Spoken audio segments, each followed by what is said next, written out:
et bienvenue à bord, je suis le capitaine Steffi Wolf et je vous embarque aujourd'hui pour une nouvelle vidéo que je recommence pour la 3e fois. J'espère que cette fois c'est la bonne. En parlant de bonne, je vous souhaite une bonne année. Si vous êtes lecteur, lectrice, je vous souhaite de faire de belles découvertes livresques, de trouver ce qui vous plaît, de sortir de votre zone de confort ou pas, bref, de lire bien. Et si vous êtes auteur, autrice, eh bien écrivez bien également. Partez sur de nouveaux projets, terminez d'anciens, continuez de nouveaux en cours.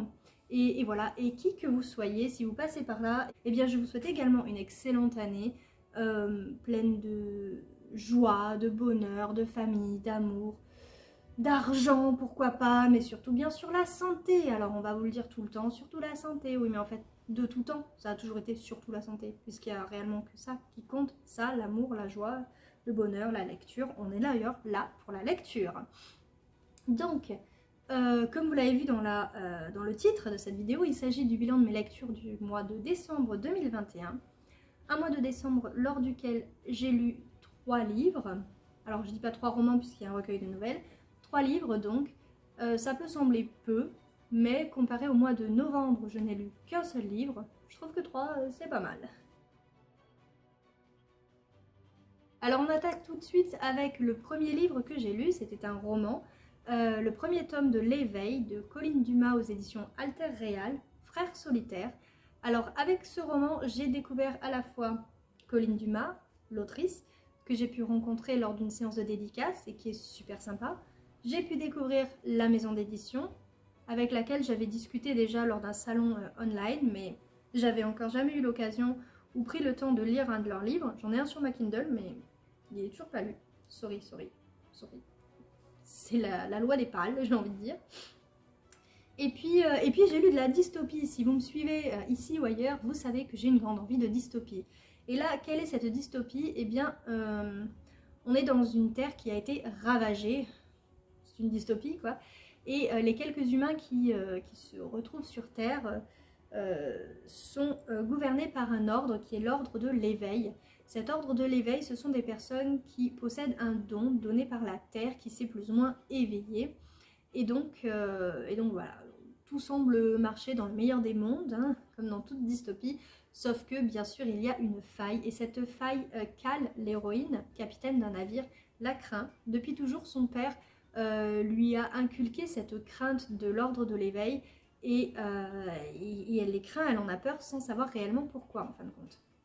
Et puis à côté de ça, va monter à bord de son bateau Jesse, un homme qui semble appartenir à cet ordre, et donc elle va le craindre, mais je vous l'ai dit aussi, c'est une romance, donc évidemment il va se passer quelque chose entre eux, et voilà. Alors c'est une romance qui prend vraiment son temps, où on parle essentiellement des liens, qu'ils soient familiaux, amicaux, mais pas forcément de suite dans la romance, et puis c'est vraiment très doux, et ça j'apprécie. On prend vraiment son temps, le temps de connaître l'autre, un autre qu'elle craint au début, donc il est évident que ce serait pas vite au lit, hein.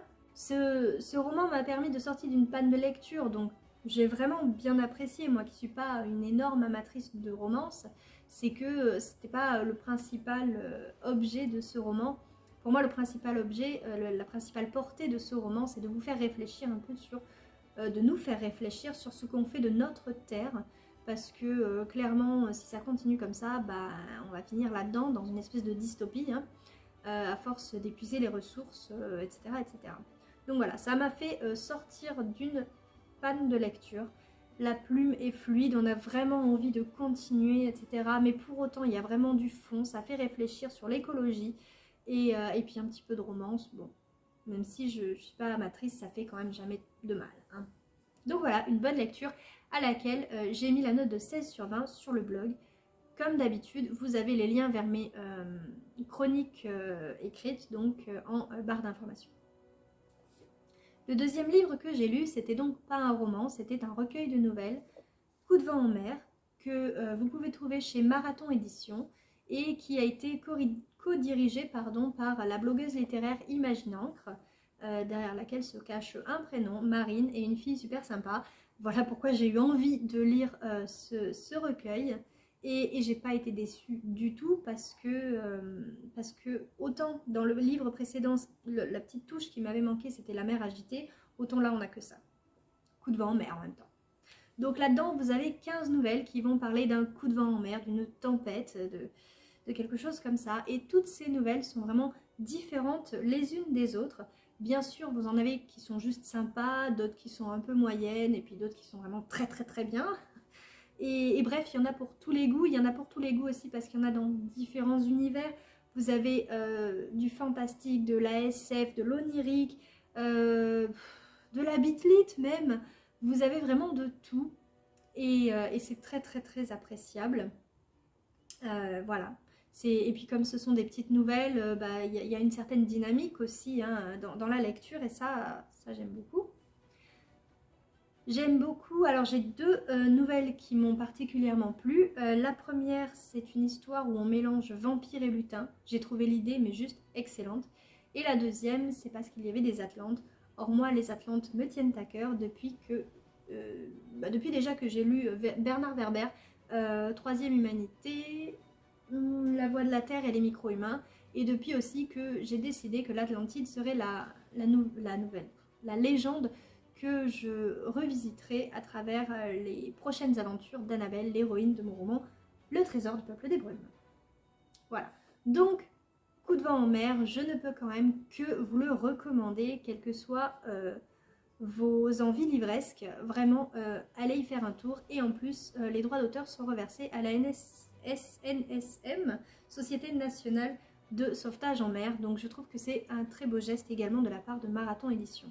Et tout comme au livre précédent, j'ai mis à celui-ci la note de 16/20. Le dernier livre que j'ai lu en décembre, c'était le premier tome de la trilogie de Willstadt de Pierre Pével. Alors ici publié chez Pocket Édition dans son intégrale. Sinon vous avez diverses maisons d'édition qui ont publié son œuvre. Ses romans. Le premier roman de cette trilogie se nomme Les Ombres de Willstadt et c'est celui-là que j'ai lu. J'ai été assez surprise par cette lecture. Alors déjà, j'en avais eu envie parce que en lisant la 4e de couve, je me suis dit waouh, quand même trop bien, Saint-Empire romain germanique, un chevalier, Cannes en plus avec un nom allemand, forcément la ville de Willstadt, c'est allemand, des Gaules, bref, ce roman avait tout pour me plaire. Mais en fait, il m'a, alors pas déplu du tout, hein, quand même, on va pas aller jusque là, loin de là, mais il m'a laissé un petit peu mitigée parce que je ne m'attendais pas à trouver autant d'histoires avec un grand H. Le Saint-Empire romain germanique, là-dedans, vous le voyez, vous le trouvez, il est foisonnant. Il y a des passages de description sur le Saint-Empire assez denses, sur la guerre de religion entre catholiques et protestants tout aussi dense. On vous parle même de l'Empire ottoman, des faits à Vienne, donc de musulmans. Hein, on est vraiment dans les guerres de religion, l'ordre des Templiers. Voilà. Donc ça m'a un petit peu gênée, on va dire, dans ma lecture, ce trop plein d'histoires. Ce qui m'a dérangée, mais chose à laquelle je me suis finalement habituée, c'est que ce roman est un roman à la croisée des genres. Parce que autant je m'attendais à trouver du médiéval fantastique, hein, donc du fantastique mais en 1620, autant j'ai pas du tout trouvé que ça. Parce qu'en fait, quand vous pensez médiéval fantastique, enfin quand moi je pense ça, je pense quête, style Seigneur des Anneaux, mais dans un monde qui existe quoi. En gros, moi je m'attendais à ça. Mais là on n'a pas une quête, on a une enquête, parce que ce chevalier Kant, il va devoir partir à la recherche, à la poursuite d'un meurtrier, et donc il y a finalement une enquête un petit peu policière, un petit peu sous forme de polar, et ça je m'y attendais pas du tout, voilà. Donc finalement ça passe, hein, mais au début c'est un petit peu déroutant. Un bon début, hein, un petit tiers de roman, voilà, un gros tiers, petit tiers, bref, voyez l'idée. Toujours est-il que s'il y a eu des côtés un petit peu négatifs, je viens de vous les dire, il y a eu aussi des côtés positifs. Donc déjà le fait que ça prenne place en Allemagne, moi de suite je coche.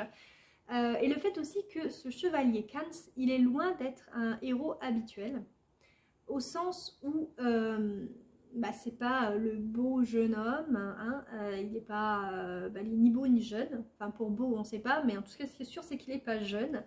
Il n'a pas plein de conquêtes féminines. C'est un gars qui a la quarantaine bien tassée, il me semble. Or en 1620, ça fait plutôt vieux en fin de compte. Et le chat vient de faire tomber le nounours. Et malgré tout, il est... je veux dire, en plus de ça, pardon, désolé, le chat m'a... En plus de ça, donc, il est pas... C'est pas un personnage... Il n'y en a aucun d'ailleurs, de personnage manichéen là-dedans. C'est pas le bien contre le mal, encore que finalement, puisqu'on a un chasseur de démons. Mais le chevalier Kans, il est lui aussi à la croisée des mondes, parce qu'il a été prêtre, il est chevalier, mais en même temps, il sent le soufre. Or, le soufre, ça, c'est lié au démon. Il est chasseur de démons, mais lui-même sent le soufre. Les prêtres le craignent, ne l'aiment pas, vont se signer quand ils vont le voir. Donc, je sais pas. Donc voilà, il est pas du tout manichéen, il est unique en son genre. Et vraiment, j'ai apprécié ce personnage du chevalier Kans. Et voilà, même si des fois, il arrive à des endroits où on ne sait pas trop pourquoi. C'est-à-dire qu'à la page, je sais pas moi, mettons 200, il est là en train de mener son enquête, à chercher qui est le meurtrier et pourquoi et où il se trouve. Et à la page 241, non pas du tout, j'ai dit à la page 200, et à la page 201, il est face au meurtrier en train de le menacer de sa rapière, vous voyez. Et alors là, vous êtes là, mais why, pourquoi, je comprends pas, qu'est-ce qui s'est passé? Et le qu'est-ce qui s'est passé vous est expliqué par un flashback. Ça, j'ai moyennement aimé. Voilà. Donc tout ça fait que dans un univers qui est foisonnant, qui avait de quoi me plaire, mais qui est finalement trop dense, un chevalier que j'aime beaucoup, une histoire qui finalement est sympathique, hein, cette chasse à la goule, cette chasse aux démons, aux meurtriers, est finalement sympathique à partir du moment où on a compris l'idée. Donc voilà, tout ce mélange, tout ça me laisse, comme je l'ai dit, sur un avis mitigé. Et donc pour moi, sur le blog, la note de 14,5 sur 20. Voilà, c'est tout pour cette vidéo. J'espère qu'elle vous aura plu, j'espère que cette fois tout est bon, que j'ai le son, l'image et que je ne vais pas la perdre. Priez pour moi, chevalier de la table ronde, de l'ordre des Templiers et compagnie, là, et qui voudra. Si vous voyez cette vidéo et vous n'avez plus besoin de prier, tout va bien, je vais les passer.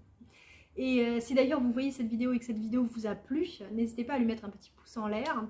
N'hésitez pas également à faire des commentaires, par exemple à me dire si vous avez lu l'un de ces livres, si l'histoire ne vous gêne pas, l'histoire avec un grand H ne vous gêne pas dans l'histoire avec un petit H, si vous aimez les recueils de nouvelles, les nouvelles, etc. Vous pouvez aussi me parler de vos propres lectures, donc de décembre, et pourquoi pas vos lectures de janvier, puisqu'on est au mois de janvier au moment où je tourne cette vidéo. Et voilà, et si vous n'êtes pas encore abonné à cette chaîne, n'hésitez pas également à le faire, ça fait toujours plaisir, voilà. Il est temps pour moi de vous laisser, du moins je l'espère, et de vous souhaiter une excellente navigation sur YouTube. Tchuss!